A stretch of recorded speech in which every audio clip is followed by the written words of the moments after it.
Bina hianin man na kong kaldona chuan karon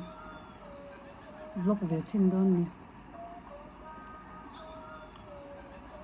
dar ni nia ala ma do le ka ma se cái mà in tị phải chung té in chạy chung té cái phần bùa phải lệ chạy lệ chung liền khan hun thol đâu mà mong trang ấy xem hàng cái đồ này chứ mà cái mình nóng dễ lắm mày po là bân trà như dàn skin care mày bân lộng mày mom bân với nãy hiền in cái ṭhiannu rồi đi mình lần nào cũng cái đồ na mình lần nào khan in cái dài đồ na chuan cái ṭhiannu Gracie pengi champa Grace dài đồ boka mau chana chang đồ na mà chmom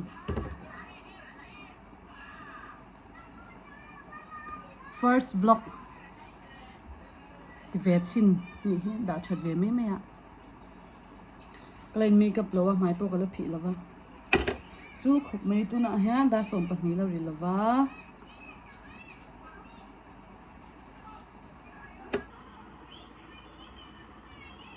Perda dami. Saya potong.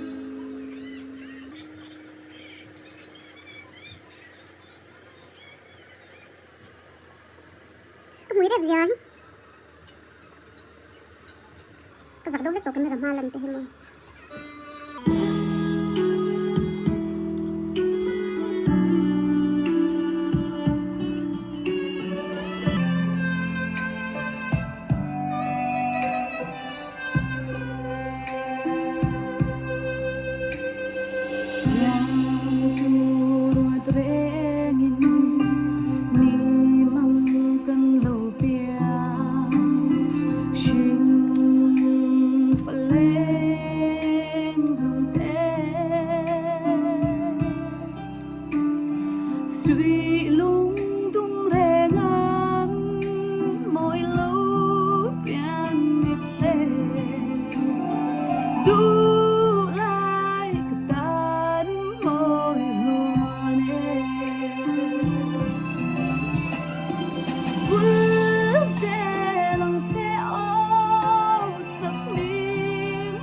So nữa mà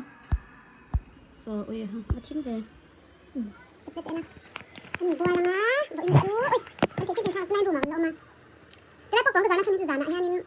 apa hi azina vanin gim lai cái nó lại cái này mình chun chun box ni lại cái mình chun tụt đàn nên có nó tao về là cái băng chun băng pots cái này Thiam dấu to á bởi tây point Thiam dấu to á chuan hei kan na len na lo te kan hanin en dun vel do na kalma khanin la kha kan sale zuai ya ka fanu hianin ka hla sak hi ka sangun do hi chu lo Thiam ve zung zel fel ve theina ka hla ziuna te hang ka shwai lop thina tlei ve lutuk fel ve top chuan hei kalanda na dikem ka sam khoi zo nge ka da ang ti vel ka in en hi khabur te hi tam to chamo amun kan thleng to a hun seran man lain kan thlenga tuna hianin man an sem don na chuanin hei hi kabulami hi kan pati una jinga upaber ani a usang sangi an nufa in le keni nufa nen kan kala mana ei boka man hi kan ei ve ani kan ma hianin kan thiante nufa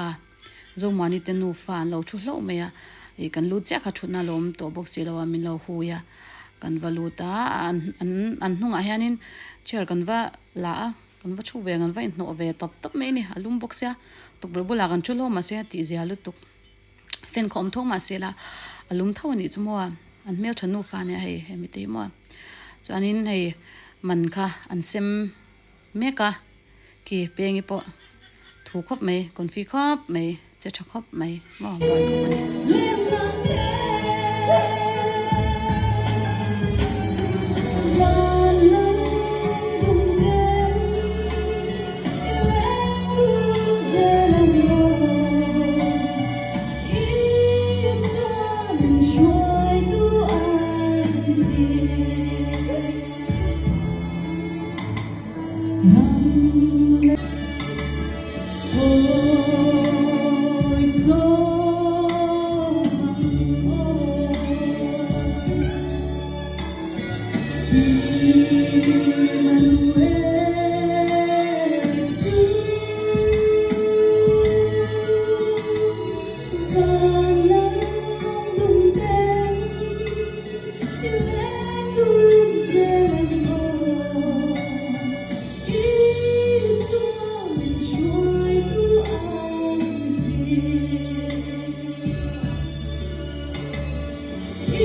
ṭhiannu hi zai dawna hei thuma an nei ani hi thuma nei lo hi chuanin zai tak te hi har to ni hi hei soitur te hi nga thei mo mi puima din to hi chuanin in turi om nge nge mase tunkar ti thuma changan ama thui ko oi char chara sinju a thian ka ni don siam voina kana sa tur boy e ki o ka sakam ka te hei manhlan na sai khera mai mi khuta apuna kazai don tho ko sia idin nei una ka tia cholo zai ro ti de to pa chu nam jan voi bon kazai don anya kana sa tur boy thiam no khop me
hollama hun kan hmang zo to a tuna hianin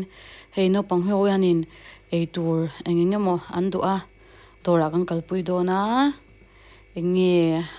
an rila lo cham man le to nyang roi ero ala the thei lo dawa roi nga chungin ani mai o hei chu no pang ei chi poni lo dor tanga kan let kha hei chon lo do me ka I a chen lo do to a ado ma sa ho do lai khanin thla kan lo la thla a chan ho ten I thla nun kan mang hei ka fanu hi ading pe to lo va chu at me kon fi lut tok hoina sa box siamo hei ka u te nufa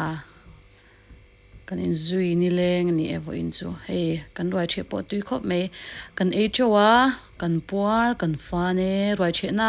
choi chau hi anuam choi chau hi har ka tia ma se ke e tui fu a ke e chau hi chuanin hlim tops kan ho dona hei auto kan chang me ka puitling hi chu ken kan ho theimaya kan she chuang lawa ma se no pang hianin I kia culture cha hi anning ve do thina chuma chun auto kan lo ngak me kani tun huna hian ka tong rang lut tuka ka tong rang lut tukhi ka hei tong fia lawang hian om thin chuwa chuanin I lo ngai thla thiam lo tong rang do tong ngai thla ang khan lo om lo o chuan mi no she thiam sham do ne ka tong rang thin wang hian kan ho me ka hei kan veng kwal thla kan thleng to a ka fanu hi auto chuan nuam ti em mai hi ne auto chuan to pu jan dak nge du thut po thu thapal ngai lo ding tlat zel ania nuam ti lut to kai zai thlan na sam mai ti chuan hei ti chuan ti deuh chen kan thalak chen khat koron da tela ti chuan ti kha ka war to ka mino she thiam le phot mai ru o tong rang box si ke ma chu kan thalak te koron da telani hei kan moi hlom pex ania hei zorini po du sakna sang ber khala ne kan lo me bye bye ule